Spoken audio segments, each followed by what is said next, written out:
ആരുടെ കയ്യിലെങ്കിലും പഴയ കുക്കറുണ്ട് വെച്ചാൽ ആരും കളയല്ലേ കേട്ടോ. ഞാൻ കളയാണ്ട് വെച്ചിട്ടുണ്ടായിരുന്നു ഇവിടെ. അപ്പോൾ ഈ കുക്കർ നമ്മൾ എങ്ങനെ യൂസ്ഫുള്ളാക്കി ഉപയോഗിക്കാൻ നോക്കാം.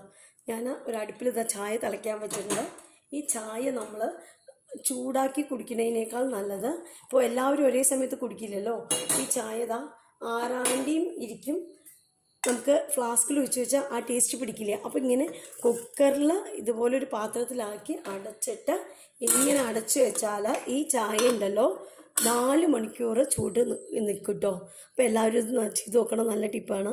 അതുപോലെ നാളേക്ക് നമുക്ക് പഴം ആവശ്യമുണ്ട് വെച്ചാൽ ഇതുപോലെ പഴുക്കാത്ത പഴം വെച്ചാൽ നമ്മൾ ഇതുപോലെ ഒരു പേപ്പറിൽ പൊതിഞ്ഞിട്ട് ഇത് കുക്കറിനകത്ത് വെക്കുക കേട്ടോ. എന്നിട്ട് ചന്ദനത്തിരി അല്ല ചില കുന്തിരിക്കം കത്തിച്ചിട്ട് അതിനകത്ത് ഇറക്കി വെച്ചിട്ട് അടച്ചു വയ്ക്കുക, വെയിറ്റ് ഇട്ട് കൊടുക്കുക. പഴുത്തിരിക്കും. നാളെ നേരം വിളിച്ചാകുമ്പോൾ നോക്കിയാൽ പഴുത്തിരിക്കും കേട്ടോ. നല്ല ടിപ്പാണ്, എല്ലാവരും